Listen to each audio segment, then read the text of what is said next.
നമുക്ക് വരാൻ പോകുന്ന ഡിഗ്രി ലെവൽ പ്രിലിംസ് എക്സാമുമായി ബന്ധപ്പെട്ടുകൊണ്ടുള്ള തൊഴിൽ വാർത്തയിൽ ചോദിച്ചിട്ടുള്ള ചോദ്യങ്ങൾ അതാണ് നമ്മൾ ഇന്ന് ഡിസ്കസ് ചെയ്യുന്നത്. അപ്പോൾ അതിലെ ചോദ്യങ്ങൾ ഞാൻ ചെയ്യുമ്പോൾ നിങ്ങൾ ഒരുപക്ഷെ പരിചയപ്പെട്ടിട്ടുള്ള ചോദ്യങ്ങളായിരിക്കാം. ഒന്നുകൂടി ഒന്ന് വർക്കൗട്ട് ചെയ്ത് നോക്കണമെങ്കിൽ നിങ്ങൾക്ക് ഞാൻ ക്വസ്റ്റ്യൻ ചെയ്യുന്നതിന് മുൻപ് തന്നെ നിങ്ങൾ ക്വസ്റ്റ്യൻ കാണുമ്പോൾ തന്നെ ഒന്ന് ചെയ്ത് നോക്കുക. അതല്ല നിങ്ങൾ നോക്കിയിട്ടില്ലെങ്കിൽ വർക്കൗട്ട് ചെയ്തിട്ടില്ലെങ്കിൽ നിങ്ങൾ തീർച്ചയായിട്ടും ചോദ്യങ്ങൾ ഞാൻ ചെയ്യുന്നതിന് മുന്നേ ക്വസ്റ്റ്യൻ കാണുമ്പോൾ തന്നെ നിങ്ങൾ ട്രൈ നോക്കുക. നിങ്ങൾക്ക് ഇത് ക്ലിയർ ആയില്ല എങ്കിൽ മാത്രം വീഡിയോ നോക്കുക. അപ്പോൾ നമുക്ക് ആ ഒരു സമയം ലാഭിക്കാം. മാത്രമല്ല നിങ്ങൾ എത്രത്തോളം ഗ്രാസ്പ് ചെയ്തിട്ടുണ്ട്, ടോപ്പിക് എത്രത്തോളം കവർ ചെയ്തിട്ടുണ്ടെങ്കിൽ മനസ്സിലാവും. ഇനി ടോപ്പിക്ക് നന്നായിട്ട് തറവാക്കിയിട്ട് വേണം നമ്മൾ ഈ പ്രീവിയസ് ചെയ്യാനായിട്ട്. അപ്പോൾ നിങ്ങൾ പ്രീവിയസ് ചെയ്യുമ്പോൾ നിങ്ങൾക്ക് ടോപ്പിക്ക് തറവാണെങ്കിലും ചില ക്വസ്റ്റ്യൻസ് ഡൗട്ട് വരും. അപ്പോൾ നിങ്ങൾ എന്ത് ചെയ്യുക, വീണ്ടും ആ ടോപ്പിക്കിലേക്ക് പോവുക, ഒന്നുകൂടെ ചെയ്ത് നോക്കുക. അങ്ങനെ നമുക്ക് മാത്സ് സെറ്റ് ചെയ്തെടുക്കാനായിട്ട് പറ്റുള്ളൂ. സോ നമുക്ക് ആ ഫസ്റ്റ് ക്വസ്റ്റ്യനിലേക്ക് പോകാം, സമയം കളയാനില്ല. ആദ്യത്തെ ക്വസ്റ്റ്യൻ ഇങ്ങനെയാണ്: രാജുവിൻ്റെ കയ്യിൽ കുറച്ച് ആപ്പിളുകളുണ്ട്. അവൻ 40% ആപ്പിളുകൾ വിറ്റു. ഇനി 420 ആപ്പിളുകൾ രാജുവിൻ്റെ കയ്യിൽ ബാക്കിയുണ്ട്. ഇതുമായി ബന്ധപ്പെട്ട് താഴെയുള്ള പ്രസ്താവനകളിൽ ശരി ഏത് എന്നുള്ളതാണ് ചോദ്യം. ഓക്കെ, അപ്പോൾ നമ്മൾ പ്രസ്താവന ചോദ്യങ്ങളാണ് മുൻപ് നമ്മൾ പറഞ്ഞിട്ടുണ്ട്. പ്രസ്താവന ചോദ്യങ്ങളിലേക്ക് നമ്മൾ പോകുന്നതിന് മുമ്പ് ക്വസ്റ്റ്യൻ വായിച്ചിട്ട് നമുക്ക് അതിനകത്ത് കണ്ടുപിടിക്കാൻ പറ്റുന്നതൊക്കെ നോക്കി വെക്കുക. സിമ്പിളായിട്ട് നമുക്ക് ചെയ്യാൻ പറ്റും. പ്രസ്താവന മുഴുവൻ വായിച്ച് വീണ്ടും വായിച്ചിട്ട് പ്രത്യേകിച്ച് കാര്യങ്ങളൊന്നുമില്ല, സമയം നഷ്ടമാകും എന്നുള്ള ബുദ്ധിമുട്ട് മാത്രമേ നമുക്ക് ഉണ്ടാകാൻ പോകുന്നുള്ളൂ. അപ്പോൾ എനിവേ നമുക്ക് ക്വസ്റ്റ്യൻ നോക്കാം. രാജുവിൻ്റെ കയ്യിൽ കുറച്ച് ആപ്പിളുകൾ ഉണ്ട് എന്ന് പറയുന്നുണ്ട്. അവൻ അതിൽ 40% വിറ്റു. ഇനി 420 ആപ്പിളുകൾ രാജുവിൻ്റെ കയ്യിൽ ബാക്കിയുണ്ട്. അപ്പോൾ ഞാൻ ക്വസ്റ്റ്യൻസ് പറയുമ്പോൾ നിങ്ങൾക്ക് കുറച്ചൊരു ബെറ്റർ ആയിട്ടുള്ള എളുപ്പ വഴികളുണ്ടെങ്കിൽ നിങ്ങൾ തീർച്ചയായിട്ടും താഴെ കമൻറ്റ് ചെയ്യുക. ഇനി നിങ്ങൾക്ക് എന്തെങ്കിലും ഡൗട്ടുകളൊക്കെ ഉണ്ടെങ്കിൽ അതുകൂടി നിങ്ങൾ താഴെ കമൻറ്റ് ചെയ്യണം. നമ്മൾ പറ്റുന്നത് പോലെ നിങ്ങൾക്ക് റിപ്ലൈ തരാൻ ശ്രമിക്കും. അപ്പോൾ എനിവേ നമുക്കത് നോക്കാം. അപ്പോൾ എന്താ പറയുന്നത്, 40% ആപ്പിൾ കയ്യിലുള്ളത് വിറ്റു എന്നാണ് പറയുന്നത്. അപ്പോൾ ഒരു ക്വസ്റ്റിനെ ഇപ്പോൾ ചിലർക്ക് എളുപ്പത്തിൽ ചെയ്യാൻ പറ്റുമായിരിക്കും, ചിലർക്ക് കുറച്ച് ഡിഫിക്കൽട്ട് ആയിരിക്കും മാത്സ്. അപ്പോൾ നമുക്ക് എങ്ങനെ ഒരു ക്വസ്റ്റൻ അനലൈസ് എന്നൊക്കെ പറഞ്ഞ് തന്നെ പോവാം. സമയം എടുത്താലും പ്രശ്നമില്ല, പഠിച്ച് തന്നെ പോവാം. ബുദ്ധിമുട്ട് നിങ്ങൾക്ക് സിമ്പിളായിട്ട് ചെയ്യാൻ കഴിയുന്ന ഒരു ക്വസ്റ്റൻ നോക്കുക, ചെയ്യുക. നെക്സ്റ്റ് ക്വസ്റ്റൻ ഒന്ന് സ്വൈപ്പ് ചെയ്ത് മുമ്പോട്ട് പോവുക. എനിവേ നമുക്ക് നോക്കാം. ഇനി 420 ആപ്പിളുകൾ കയ്യിൽ ബാക്കിയുണ്ട്. അപ്പോൾ എന്തിനെക്കുറിച്ചാണ് പറഞ്ഞിരിക്കുന്നത് നമ്മൾ നോക്കുക. സിംപ്ലി നമുക്ക് പറയാം 40% വിറ്റ് കഴിഞ്ഞു. ഇനി എത്ര ശതമാനം ഉണ്ട്? 60% ഇനി ബാക്കിയുള്ളത്, അല്ലേ? അപ്പോൾ അതിൽ 420 ആപ്പിളുകൾ കയ്യിൽ ബാക്കിയുണ്ടെന്നാണ് പറയുന്നത്. അപ്പോൾ ബാക്കിയുള്ളതാണ് തന്നിരിക്കുന്നത്. ബാക്കിയുള്ള ആപ്പിളാണ്. ഇപ്പോൾ നമുക്ക് ജസ്റ്റ് ഇങ്ങനെ പഠിക്കാം. എന്താണ് ബാക്കിയുള്ള ആപ്പിളുകളുടെ എണ്ണം എന്ന് പറയുന്നത്? 420 ആണെന്ന് പറയുന്നുണ്ട്. ശരിയല്ലേ? 420 ആപ്പിളുകൾ ബാക്കിയുണ്ടെന്നാണ് പറയുന്നത്. അപ്പോൾ നമുക്ക് തന്നിരിക്കുന്ന പെർസെൻറ്റേജ് എന്തിൻ്റെയാണ്? വിറ്റ് കഴിഞ്ഞതിൻ്റെയാണ്. അപ്പോൾ അത് വെച്ച് നമുക്ക് ചെയ്യാൻ പറ്റില്ല. ബാക്കിയുള്ള ആപ്പിളാണ് തന്നതെങ്കിൽ ബാക്കിയുള്ളതിൻ്റെ പെർസെൻറ്റേജ് വേണം. ബാക്കി പെർസെൻറ്റേജ് എത്രയാണ്? ബാക്കി പെർസെൻറ്റേജ് എന്ന് പറയുന്നത് 60% ആയിരിക്കില്ലേ? ശരിയല്ലേ? അപ്പോൾ ആകെയുള്ളതിൻ്റെ 60% 420. എന്തുകൊണ്ട് നമ്മൾ അങ്ങനെ ചിന്തിക്കാനുള്ള കാരണം, തന്നിരിക്കുന്നത് ബാക്കിയുള്ള ആപ്പിളുകളുടെ എണ്ണമാണ്. അതുകൊണ്ട് ബാക്കിയുള്ള പെർസെൻറ്റേജാണ് ആവശ്യം. വിറ്റതിൻ്റെ എണ്ണമാണ് തന്നിരുന്നതെങ്കിൽ നമ്മൾ 40% തന്നെ എടുക്കും. കാര്യം വിറ്റതിൻ്റെ എണ്ണം എടുക്കും നമ്മൾ. അപ്പോൾ നമുക്ക് ബാക്കി എത്ര കിട്ടി? 60% എന്ന് മനസ്സിലായി. ശരിയല്ലേ? അപ്പോൾ അതിൻ്റെ മീനിങ് എന്താണ്? ആകെ എത്ര ആപ്പിളുകളുണ്ടോ അതിൻ്റെ എത്ര പെർസെൻറ്റേജ്? 60% 420. ഇത് ക്ലിയർ ആയില്ല? ഇങ്ങനെ നോക്കുക. ആകെയുടെ 60% 420. കാര്യം ബാക്കിയുള്ള 420 ബാക്കി പെർസെൻറ്റേജ് 60%. ക്ലിയർ ആയില്ലെങ്കിൽ നിങ്ങൾ തീർച്ചയായിട്ടും പറഞ്ഞോളൂ. സോ നമുക്ക് ആകെ ഒന്ന് കണ്ടുപിടിക്കാം. ആകെ എത്ര ആപ്പിളുകളുണ്ട്? ഈ 420 ഇവിടെ വയ്ക്കുക. ഈ 60/100 എടുത്ത് പൊക്കി അപ്പുറത്ത് കൊണ്ടുപോകണം. അപ്പോൾ അപ്പുറത്തേക്ക് പൊക്കി കൊണ്ടുപോകുമ്പോൾ എന്ത് സംഭവിക്കും? അവിടെ പോകുമ്പോൾ ഈ സാധനം തിരിഞ്ഞ് 100/60 എന്നാവും. സിമ്പിൾ അല്ലേ? സോ നമുക്കിത് ഈ ഒരു 0 കട്ടായിപ്പോയി. നമുക്ക് ഈ 6ഉം 420 കട്ട് ചെയ്യുമ്പോൾ 70 കിട്ടും. സോ 70 × 10 700. അപ്പോൾ 700 ആപ്പിളുകളാണ് നമ്മുടെ കയ്യിൽ ബാക്കിയുള്ളത്. നമ്മൾ ബാക്കിനെ കുറിച്ച് ഒന്നും സംസാരിച്ചില്ല. 700 ആപ്പിളുകൾ. ഇനി ബാക്കി പ്രസ്താവനകളായിട്ടുണ്ടല്ലേ? സോ 700 ആപ്പിളുകളാണ് നമ്മുടെ കയ്യിലുള്ളത്. അപ്പോൾ നമ്മൾ 700 ആപ്പിളുകൾ എഴുതി വെച്ചു. ശരി, ആകെ ആപ്പിളുകളുടെ 700 ആണ്. ഇനി ചോദ്യത്തിലേക്ക് വരാം. ഒന്നാമത്തെ പ്രസ്താവന എന്താ പറയുന്നത്? വിറ്റ ആപ്പിളുകളുടെ എണ്ണം 200 ശരിയാണോ എന്ന് ആലോചിച്ച് നോക്കിയേ. ഈ വിറ്റ ആപ്പിളുകൾ 200 ആണെങ്കിൽ ആകെ 700 ആപ്പിളുണ്ട്. -200 എത്ര വരണം? 500 ആപ്പിളുകൾ ബാക്കി കയ്യിൽ വേണം. ശരിയല്ലേ? പക്ഷെ 420 ആപ്പിളുകളെ കയ്യിലുള്ളൂ. സോ പറയാം, ഒന്നാമത്തെ പ്രസ്താവന തെറ്റ്. രണ്ടാമത് എന്താ പറയുന്നത്? രാജുവിൻ്റെ കയ്യിൽ ആദ്യം 700 ആപ്പിളുകൾ ഉണ്ടായിരുന്നു. That is true. നമുക്ക് കിട്ടിയ സാധനം ശരിയാണ്, അല്ലേ? അപ്പോൾ നമുക്ക് പറയാം 1 തെറ്റ് 2 ശരി. ഇതാണ് ശരിയായ ആൻസർ എന്ന് പറയുന്നത്. അപ്പോൾ എന്താണ് പറയുന്നത്? 2 മാത്രം ശരി എന്നൊരു ഓപ്ഷൻ ഉണ്ട്. സോ അതാണ് 2 മാത്രം ശരി. അപ്പോൾ ബി ആണ് അതിൻ്റെ ഓപ്ഷനായിട്ട് വരിക എന്ന് പറയുന്നത്. അപ്പോൾ നല്ലൊരു ചോദ്യമായിരുന്നു. സിമ്പിളായിട്ട് നമുക്ക് ആ ഒരു ചോദ്യം ചെയ്തു പോകാൻ കഴിയുന്ന ചോദ്യമാണ്. ഓക്കെ അല്ലേ, പ്രശ്നമില്ലാലോ. സോ നമുക്ക് സെക്കൻഡ് ക്വസ്റ്റിനിലേക്ക് വരാം. 36 പൈ സെന്റിമീറ്റർ ക്യൂബ് വ്യാപ്തമുള്ള ഒരു വൃത്തസ്തൂപികയെ അതായത് കോണിനെ ഉരുക്കി ഗോളമാക്കി മാറ്റിയാൽ ഗോളത്തിന്റെ ഉപരിതല വിസ്തീർണം എന്ത് എന്നുള്ളതാണ് ചോദ്യം. നമ്മൾ ഒരുപാട് വട്ടം മുൻപ് ക്ലാസ് എടുത്ത സമയമൊക്കെ പറഞ്ഞിട്ടുള്ളതാണ്. എന്താണ്, ഒരു വസ്തുവിനെ ഉരുക്കി, അതായത് മെൽറ്റ് ചെയ്ത് റീകാസ്റ്റ് ചെയ്ത് നമ്മൾ ഇംഗ്ലീഷിൽ പറയും. ഉരുക്കി മറ്റൊന്നാക്കി മാറ്റുമ്പോൾ അവിടുത്തെ പ്രത്യേകത ആ വസ്തുവിൻ്റെ വ്യാപ്തത്തിന് മാറ്റമുണ്ടാകുന്നില്ല, പക്ഷേ ഉപരിതല പരപ്പളവിന് മാറ്റമുണ്ടാകും. എന്ത് സെയിം ആയിരിക്കും?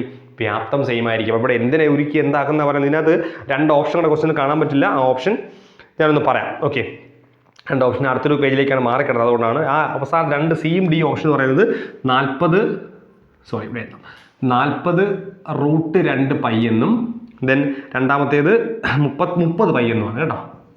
സോ ഓപ്ഷനകത്തില്ല, അത് എഴുതിയതാണ്. എനിവേ നമുക്ക് നോക്കാം. അപ്പോൾ ഇവിടെ എന്താ പറയുന്നത്, ഒരു വൃത്തസ്തൂപികയെ ഉരുക്കി ഗോളമാക്കുന്നു. അപ്പോൾ നമുക്ക് പറയാൻ പറ്റും വൃത്തസ്തൂപികയുടെ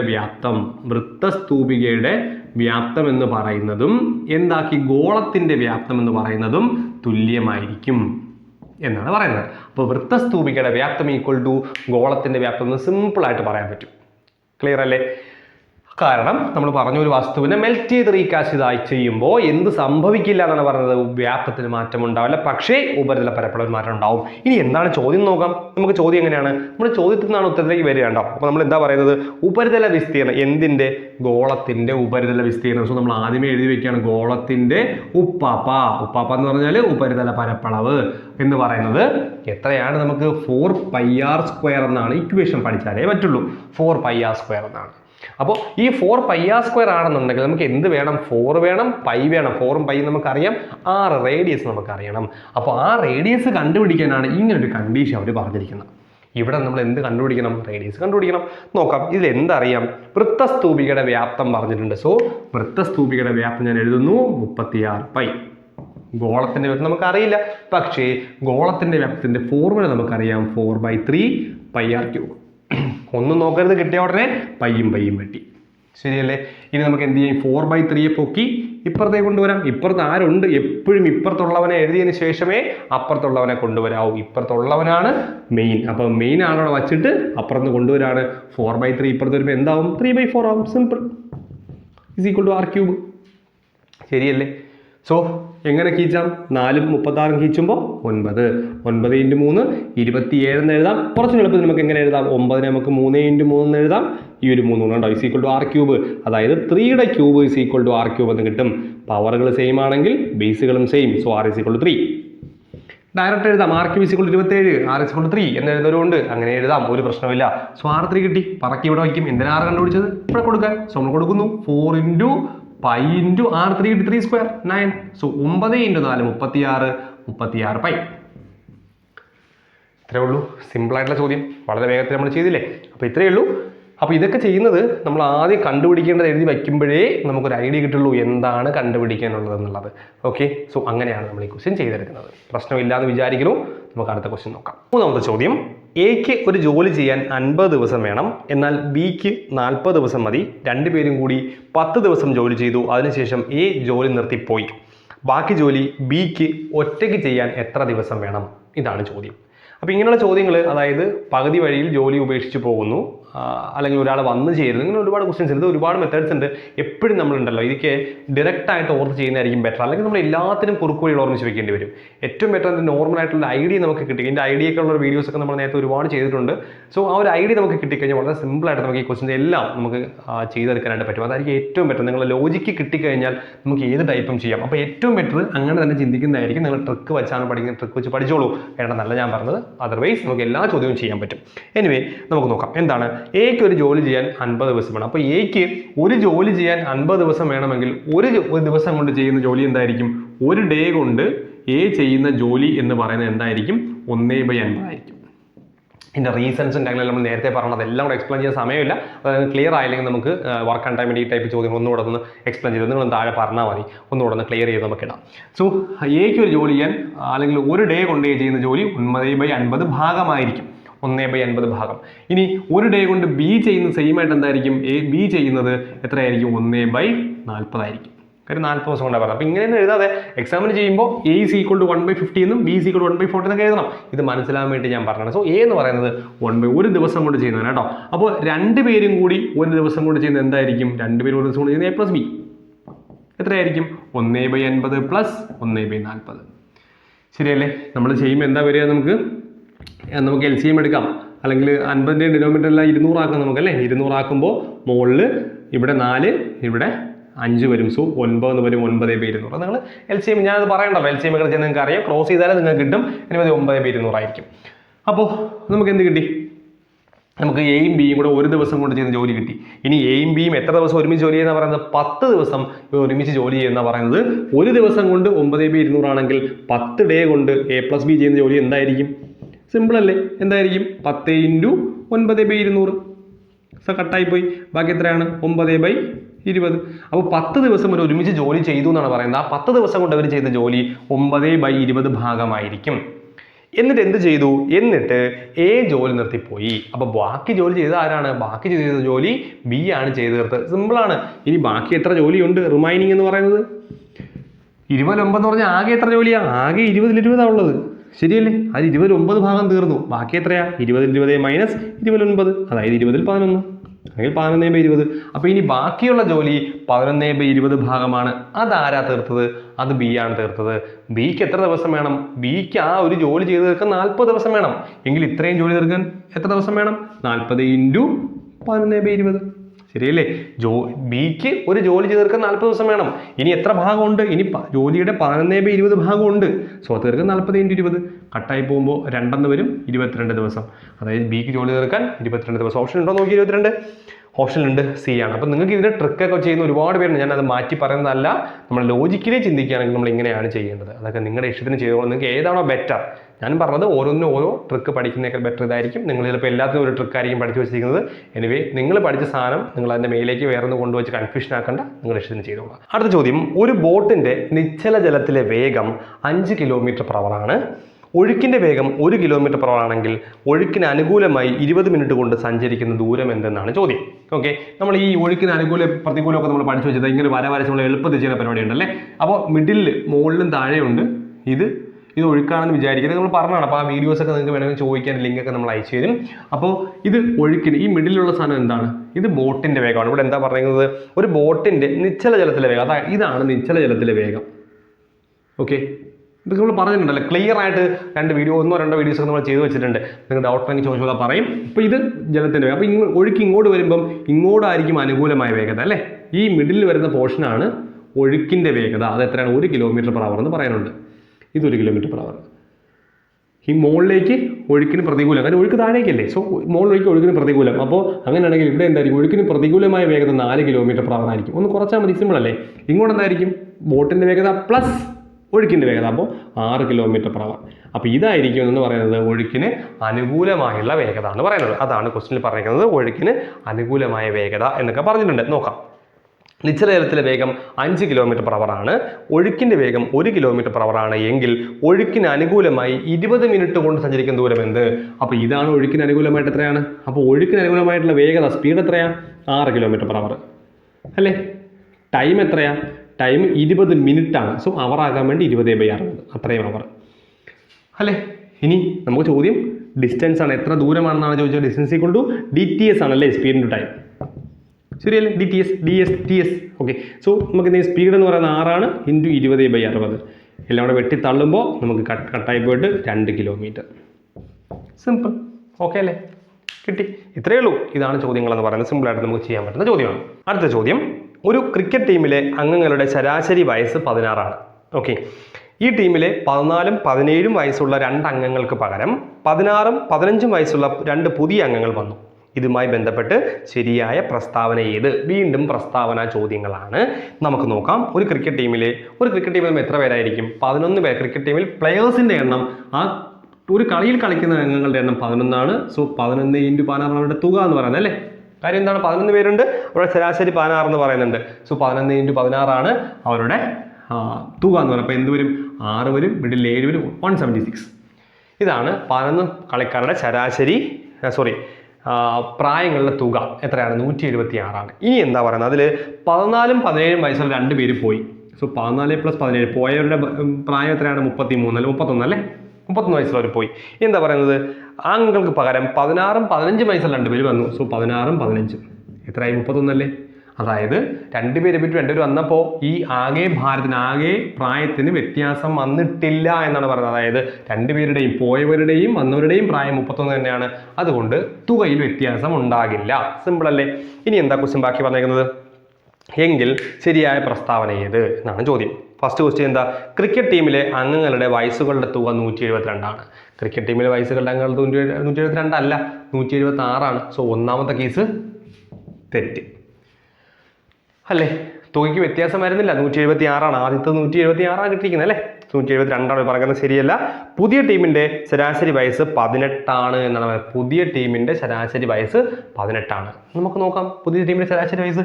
അപ്പോൾ പുതിയ ടീമിന്റെ പുതിയ 2 പേര് വന്നു അല്ലേ. അപ്പോൾ പുതിയ ടീമായില്ലേ. അപ്പോൾ പുതിയ തുക എത്രയാ പുതിയ തുക എന്ന് പറയുന്നത് 176 തന്നെയാണ്. ശരിയല്ലേ. എണ്ണത്തിന് വ്യത്യാസമുണ്ടോ അംഗങ്ങളുടെ എണ്ണത്തിന് വ്യത്യാസമില്ല. എത്രയാണ് 11 തന്നെയാണ്. ശരിയല്ലേ. നമുക്ക് ഡിവൈഡ് ചെയ്ത് നോക്കാം. ശരാശരി എന്ന് പറയുന്നത് പുതിയ ശരാശരി അല്ലേ പറഞ്ഞേക്കുന്നത് 18 അതെ ശരാശരി പറയുന്നത്. നമുക്ക് എന്ത് ചെയ്യാം 176/11 176 12 ഹരിച്ച് എത്ര വരത്തുള്ളൂ 16 വരത്തുള്ളൂ. ശരിയല്ലേ. അപ്പോൾ നമുക്ക് എന്ത് പറയാം ഇതിൽ രണ്ടും തെറ്റാണ് എന്നുള്ളതാണ് കോൺസെപ്റ്റ്. സെക്കൻഡ് വൺ 18 പറഞ്ഞേക്കുന്നത് 12 തെറ്റാണ്. സോ രണ്ടും തെറ്റാണ് എന്ന് പറയുമ്പോൾ ഡി ആണ് ഓപ്ഷൻ. ഓക്കെ അല്ലേ. സിമ്പിൾ. അടുത്തൊരു സിമ്പിൾ ചോദ്യമാണ് 3/4 5/6 6/7 ഉസാഖ എത്ര എന്നുള്ളതാണ് സിമ്പിൾ ചോദ്യം. 3/4 ദെൻ 5/6 ദെൻ 6/7 ഉസാഖ എന്തെന്നുള്ളതാണ് ചോദ്യം. നമ്മൾ ഉസാഖ കണ്ടുപിടിക്കുന്നത് എങ്ങനെ HCF കണ്ടുപിടിക്കുന്നത് എങ്ങനെയാണ് HCF ഓഫ് നമുക്ക് കൊടുക്കുക. HCF ഓഫ് നമ്മൾ എപ്പോഴും ചെയ്യുന്ന പരിപാടി എന്താണ് നമ്മൾ എന്താണോ കണ്ടുപിടിക്കേണ്ടത് ന്യൂമറേറ്ററിൽ അംശത്തിൽ അതങ്ങ് ചെയ്യും. അതായത് HCF ഓഫ് 3 5 6 ശരിയല്ലേ. താഴെ LCM ചെയ്യും 4 6 7 ശരിയല്ലേ. ഇനി LCM ആണ് ക്വസ്റ്റ്യൻ എന്ത് ചെയ്യും മുകളിൽ LCM താഴെ HCF എന്താണോ കണ്ടുപിടിക്കേണ്ടത് അത് മുകളിൽ ചെയ്യും. HCF ആണ് കണ്ടുപിടിക്കണമെങ്കിൽ HCF മുകളിൽ ചെയ്യും. ഓക്കെ അല്ലേ. LCM താഴെ ചെയ്യും. LCM കണ്ടുപിടിക്കണമെങ്കിൽ LCM മുകളിൽ ചെയ്യും HCF താഴെ ചെയ്യും. റെസിപ്രോക്കൽ ഓടിച്ചാൽ മതി തിരിച്ചു മറിച്ച് ആലോചിച്ചാൽ മതി. നോക്കാം 4 3 5 HCF നമുക്കറിയാം 3 5 6 കോമൺ ഫാക്ടർ എന്നുള്ള 1 സോ അത് കൊടുക്കാം ഡയറക്റ്റ്ലി കൊടുക്കുക അല്ലേ. അത് നമുക്ക് പെട്ടെന്ന് തോന്നുന്നുണ്ട് 4 6 7 ആണെങ്കിലോ വേണമെങ്കിൽ ചെയ്ത് നോക്കാം. ചെയ്യേണ്ട ആവശ്യമൊന്നുമില്ല. ഇനി ചെയ്ത് നോക്കാം 2 ദെൻ 3 7 ശരിയല്ലേ. മൾട്ടിപ്ലൈ 2 കൊണ്ട് 2 4 4 × 3 12 12 × 7 വരും. അത് 84 അല്ലേ. 2 14 7 8 സോ 84 അങ്ങനെ ഓപ്ഷൻ ഉണ്ടോ നോക്കിയേ. 84 1/84 ഫസ്റ്റ് ക്വസ്റ്റ്യൻ ആണ് ഫസ്റ്റ് ഓപ്ഷൻ ആണ് അല്ലേ. ഗായത്രി കിലോഗ്രാമിന് 12.5 രൂപ വെച്ച് 40 കിലോഗ്രാം അരിയും കിലോഗ്രാമിന് 15 രൂപ 10 പൈസ രൂപ വെച്ച് 25 കിലോഗ്രാം അരിയും വാങ്ങി. അവൾ 2 അരിയും ഒരുമിച്ച് ചേർത്തു. ഒരുമിച്ച് ചേർത്ത അരിയിൽ 10% ലാഭം കിട്ടണമെങ്കിൽ എന്തിന് വിൽക്കണം. ഇതൊക്കെ ഒരു ഡയറക്റ്റ് ചോദ്യമാണ് പ്രശ്നമൊന്നുമില്ല അല്ലേ. എന്താ ചോദിക്കുന്നത് 12.5 രൂപ വെച്ച് 40 കിലോ വാങ്ങി. അപ്പോൾ 1 കിലോയ്ക്ക് 12 രൂപ വെച്ച് 40 കിലോയ്ക്ക് 40 × 12.50 ശരിയല്ലേ. നമ്മൾ എന്ത് ചെയ്യും നമ്മൾ 12.5 × 4 നമ്മൾ ചെയ്യും അല്ലേ. 12.4 ചെയ്തിട്ട് 0 കൊടുക്കുക അത്രേ ഉള്ളൂ. 12.5 × 4 12 × 2 എത്രയാണ് അത് 25 ആണ്. 4 ആകുമ്പോൾ 50 ആവും ശരിയല്ലേ. സോ 500 ആയിരിക്കും അല്ലേ. അപ്പോൾ എന്താ പറയുന്നത് 40 രൂപ വെച്ചിട്ട് 12.5 കിലോഗ്രാമിന് ആകെ എത്ര രൂപയായി 500 രൂപയായി. ഇനി അടുത്ത് എന്താ പറയുന്നത് 15 രൂപ 10 പൈസ വെച്ച് എത്ര കിലോ വാങ്ങിച്ചു 25 കിലോ വാങ്ങിച്ചു. 15 രൂപ 10 പൈസ. അപ്പം നമുക്ക് എന്ത് ചെയ്യാം നമുക്ക് അന്ന് ഗുണിച്ചു നോക്കാം. എങ്ങനെ 15.1 അല്ലേ 1 × 25 നമുക്ക് എന്ത് ചെയ്യാം 151 25 കൊണ്ട് ഗുണിക്കാം ശരിയല്ലേ.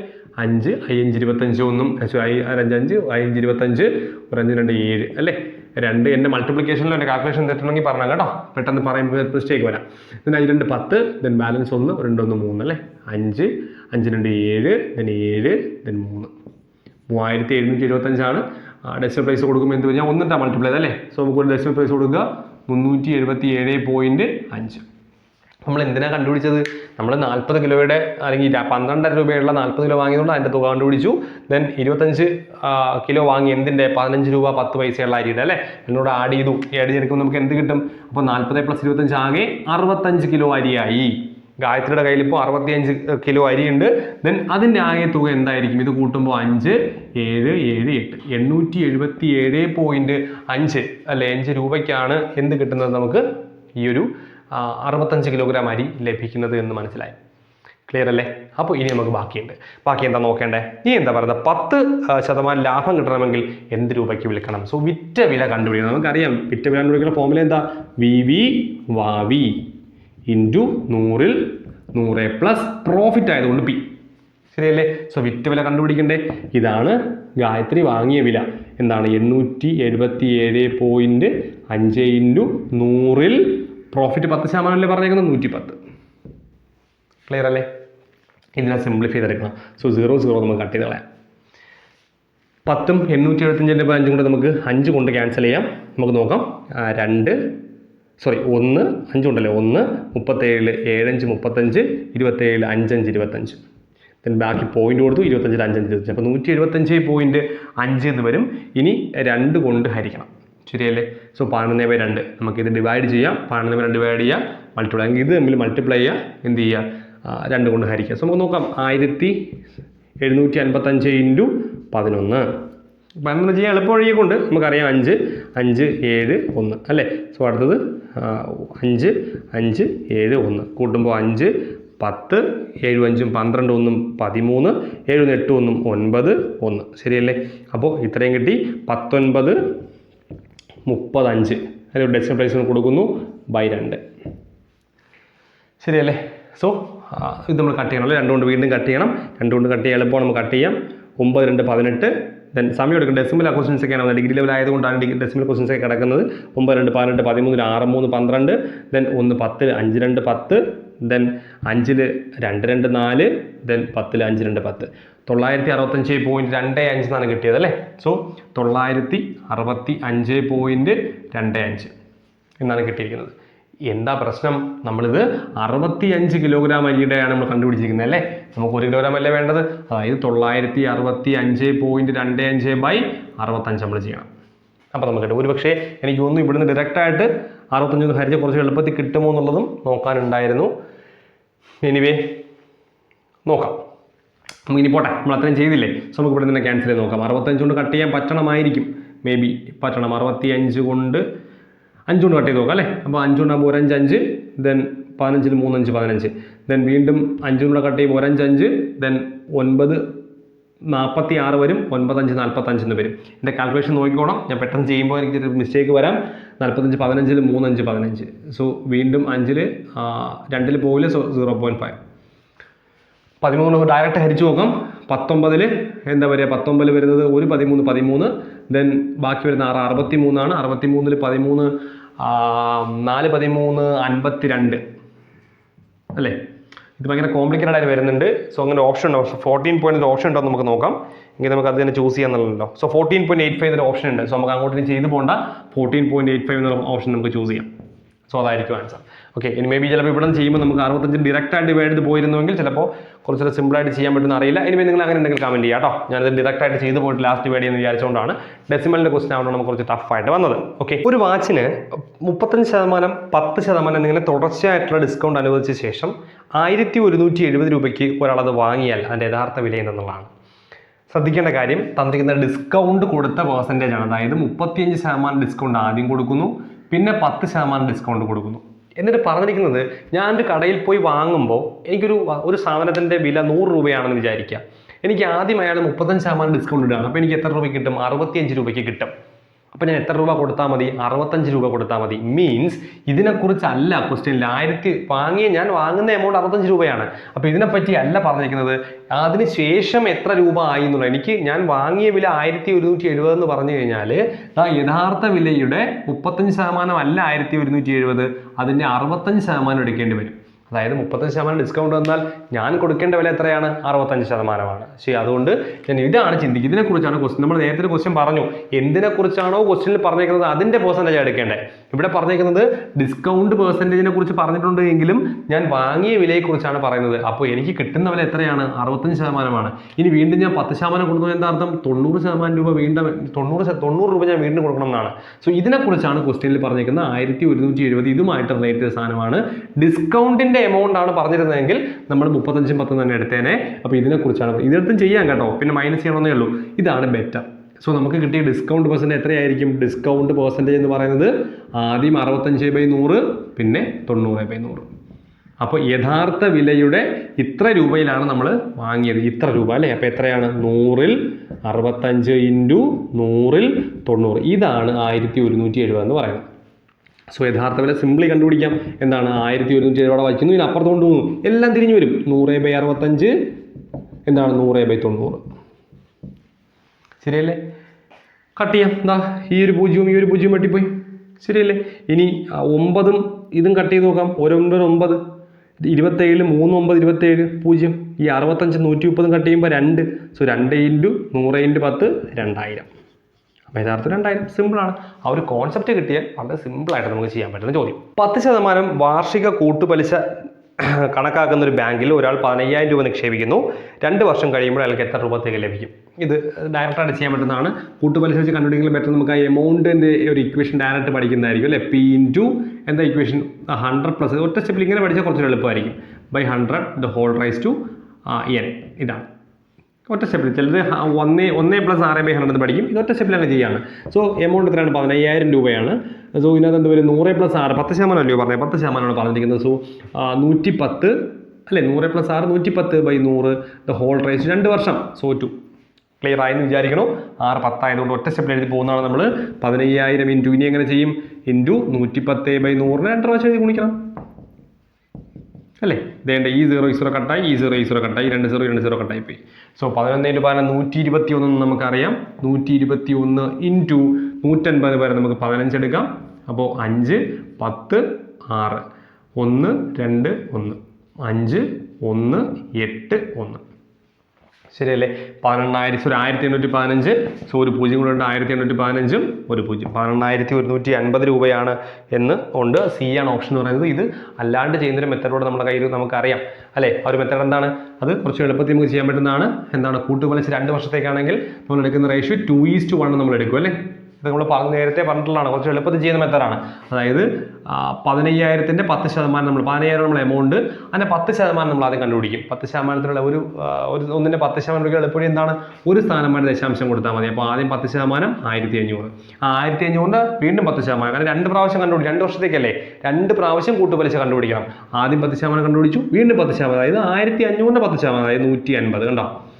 നമ്മൾ എന്ത് ചെയ്യും? ഇതിനെ അതായത് 2:1-ന്റെ 2 കൊണ്ട് മൾട്ടിപ്ലൈ ചെയ്യും, പിന്നെ 1 കൊണ്ട് മൾട്ടിപ്ലൈ ചെയ്യും. ഇവിടെ എന്ത് കിട്ടും? 3000 എന്ന് കിട്ടും. ഇവിടെ എന്ത് കിട്ടും? 150 × 150 എന്ന് കിട്ടും. സോ കൂട്ടുമ്പോൾ 0 ദെൻ 5 1 3150 എന്ന് കിട്ടും. അത് നമ്മുടെ 15,000-നോടെ കൂട്ടിയാൽ മതി. 15,000 പ്ലസ് 3150 കൂട്ടുമ്പോൾ 11,150. അങ്ങനെയും ചെയ്യാം. 2 മെത്തേഡിലും ചെയ്യാം. ഇത് ഇക്വേഷൻ വെച്ച് മൾട്ടിപ്ലിക്കേഷൻ വരും. ഇത് മൾട്ടിപ്ലിക്കേഷൻ വരില്ല, ഡയറക്റ്റ് പെട്ടെന്ന് ചെയ്യാൻ പറ്റും. ഓക്കെ, ഇത് നമ്മൾ പറഞ്ഞാണ് 2 മെത്തേഡ് ഉണ്ട് കേട്ടോ. സോ നമുക്ക് അടുത്ത ക്വസ്റ്റ്യൻ നോക്കാം. നമ്മൾ പറയുന്ന ഏതെങ്കിലും ഒരു മെത്തേഡോ അല്ലെങ്കിൽ ഏതെങ്കിലും ഒരു സിമ്പിൾ മെത്തേഡ് ട്രിക്കുകളൊക്കെ നമ്മൾ പറയുമ്പോൾ നിങ്ങൾക്ക് ഏതെങ്കിലും ബുദ്ധിമുട്ടുണ്ടെങ്കിൽ ഏത് ടോപ്പിക്കുണ്ട് ബുദ്ധിമുട്ടുണ്ടെങ്കിൽ നിങ്ങൾ താഴെ ഒന്ന് കമൻറ്റ് ചെയ്യണം കേട്ടോ. നമ്മൾ അതിൻ്റെ വീഡിയോ അല്ലെങ്കിൽ നിങ്ങൾ വെറുതെ നമ്മുടെ പ്ലേലിസ്റ്റ് കയറി നോക്കിയാൽ മതി. അതിനകത്ത് ഉണ്ടാവും, ഇതിൻ്റെയൊക്കെ വീഡിയോസൊക്കെ ഉണ്ടാവും. ടോപ്പിക് ബേസ് ക്ലാസ് എല്ലാം ചെയ്തിട്ടുണ്ട്. ഈ ട്രിക്കും കാര്യങ്ങളും എല്ലാം അതിനകത്ത് പറഞ്ഞിട്ടുണ്ടായിരിക്കും കേട്ടോ. ഇനി നമുക്ക് അതിൻ്റെ എക്സിൻ്റെ വില കണ്ടെത്തുക എന്ന് പറഞ്ഞ ചോദ്യം കൊടുത്തിട്ടുണ്ട്. ഇങ്ങനെയാണത്: x/12 divide by then 0.2 into 3.6. അപ്പോൾ ഡിഗ്രി ലെവലൊക്കെ ചിന്തിക്കുന്നത് നമ്മൾ കുറച്ചുകൂടി ഹൈ ലെവൽ നമ്മൾ ചിന്തിക്കണം. പെട്ടെന്ന് ചെയ്യാൻ പറ്റുന്ന ഇതൊക്കെ നമുക്ക് എന്ത് ചെയ്യാം? അതായത് ഞാൻ x/12 ഇതിനെ എടുത്ത് ഞാൻ അപ്പുറത്ത് കൊണ്ടുപോയിക്കൂടെ. ബാക്കിയുടെ ആരുണ്ട്? x/12 നമുക്ക് മാറ്റി ഇങ്ങനെ എഴുതാം. വെറുതെ ഇങ്ങനെ എഴുതി തീർക്കണ്ട. അപ്പുറത്തും എന്ത് ചെയ്യും? ഇത് 2 ഇത് ഡിവൈഡ് ചെയ്യുന്ന സാധനം അപ്പുറത്തും ഇൻറ്റു ചെയ്യും. 0.2 into 3.6. കണ്ടോ? ഇങ്ങനെ ചിന്തിക്കരുത്. ഇത് ഇൻറ്റു ചെയ്തേക്കാണ്, അപ്പുറത്തും ഡിവൈഡ് എന്ന് ചിന്തിക്കരുത്. ഇത് ഹോൾ ഡിവൈഡ് ബൈ കിടക്കുകയാണ്, അപ്പുറത്തും ഇൻറ്റു ചെയ്യും. ഓക്കെ അല്ലേ? സോ നമുക്ക് ഈ 12 കൂടെ അപ്പുറത്ത് വന്നു. That is x = 12 ഹരിച്ചിരിക്കുകയല്ലേ. അപ്പുറത്തുമ്പോൾ 12 into 2 into ഈ 0.2 ഞാൻ 2/10 എന്ന് എഴുതും. കണ്ടോ? കുറച്ച് എളുപ്പം അങ്ങനെയാണ്. 3.6 36/10 അതറിയാലോ. കാര്യം ഒരു സ്ഥാനം ഉണ്ടെങ്കിൽ ഡിവൈഡ് ബൈ 10 കൊടുത്താൽ ഇവിടെ ഒരു സ്ഥാനം 10, ഇവിടെ ഒരു സ്ഥാനം 10. സിമ്പിൾ അല്ലേ? നമുക്ക് നോക്കാം. ഇതാ ഈ 2ഉം 10 കൂടെ കട്ട് ചെയ്യുമ്പോൾ 5, ഈ 2ഉം 10ഉം കട്ട് ചെയ്യുമ്പോൾ 5. കൃത്യമായി ഡെസിമൽ വരും തോന്നുന്നു. ഡെസിമൽ ആൻസർ ഡെസിമൽ ഉണ്ട്. സോ മൾട്ടിപ്ലൈ ഡെസിമൽ ആക്കുകയേ വഴിയുള്ളൂ, വേറെ വഴിയില്ല. അപ്പോൾ 12 × 36 നമുക്ക് ആദ്യം ഗുണിക്കാം. താഴെ 5 × 5 25 ഉണ്ട്. അപ്പോൾ ഒന്നുകിൽ ഇവിടെ നിന്ന് സിംപ്ലിഫൈ ചെയ്തിട്ട് മൾട്ടിപ്ലൈ ആയാലും മതി. എങ്ങനെ? നമുക്കിതാ 2 5 10 അല്ലേ. 2 5 10. ദെൻ ബാക്കി 2 ഉണ്ട്. 20 4 5 20 2.4. ശരിയല്ലേ? ഇവിടെ നമുക്ക് എന്ത് ചെയ്യാം? മൾട്ടിപ്ലൈ ചെയ്യാം അല്ലെങ്കിൽ ഡിവൈഡ് ചെയ്യാം. 7 5 35 7 5 35. ദെൻ ബാക്കി 1 ഉണ്ട്. ശരിയല്ലേ? 1 10 2 5 10. അപ്പോൾ 72 × 24 ചെയ്യാം. 4 2 8 അല്ലേ. 4 28 ദെൻ 2 2 4 7 14. സോ 8 12 7 1 1728 എന്ന് വരും. സോ 17.28 കാര്യം 2 ഡെസിമൽ പ്ലേസ് ഉണ്ടോ നോക്കി. 17.28 ആൻസർ ഉണ്ട്. എ ആണ് ഓപ്ഷൻ അല്ലേ. അപ്പോൾ ഇതാണ് അതിലുള്ള മാത്സുമായി റിലേറ്റഡുള്ള 10 ചോദ്യങ്ങൾ എന്ന് പറയുന്നത്. അപ്പോൾ ഇത്തരത്തിലുള്ള ചോദ്യങ്ങൾ നമ്മൾ കൂടുതൽ ചോദ്യങ്ങൾ നമുക്ക് ചെയ്യാം. നിങ്ങളുടെ കയ്യിൽ ഏതെങ്കിലുമൊക്കെ ഡിഗ്രി ലെവലിൻ്റെ ക്വസ്റ്റ്യൻസ് ഒക്കെ നിങ്ങളുടെ കയ്യിൽ നിങ്ങൾക്ക് ഷെയർ ചെയ്യുക. നമ്മുടെ വാട്സപ്പ് നമ്പർ ഉണ്ട്, ടെലഗ്രാം ഷെയർ ചെയ്യുക, അവിടെ ഷെയർ ചെയ്താലും മതി. സോ അതിനകത്ത് നിന്നൊക്കെ നമുക്ക് എന്ത് ചെയ്യാം, നമുക്ക് ക്വസ്റ്റ്യൻസ് ഡിസ്കസ് ചെയ്യാം. ആ ക്വസ്റ്റ്യൻസ് നമുക്ക് അടുത്ത ക്ലാസ് ഡിസ്കസ് ചെയ്യാം, അല്ലെങ്കിൽ മറ്റ് ചോദ്യങ്ങളുമായിട്ട് നമുക്ക് അടുത്ത ദിവസം വീണ്ടും കാണാം. ഓക്കെ, തീർച്ചയായിട്ടും നിങ്ങളുടെ ക്ലാസ്സിനെ പറ്റിയുള്ള അഭിപ്രായങ്ങൾ, എന്തെങ്കിലും മാറ്റങ്ങൾ വരുത്തണമെങ്കിൽ അത് നിങ്ങളുടെ ഡൗട്ടുകൾ, നിങ്ങൾക്ക് പുതിയ ഐഡിയകൾ എല്ലാം നിങ്ങൾക്ക് താഴെ ഷെയർ ചെയ്യാവുന്നതാണ്. കമൻറ്റ് ബോക്സിൽ ചെയ്യുക. അപ്പോൾ പുതിയ വീഡിയോ നമുക്ക് അടുത്ത ദിവസം കാണാം.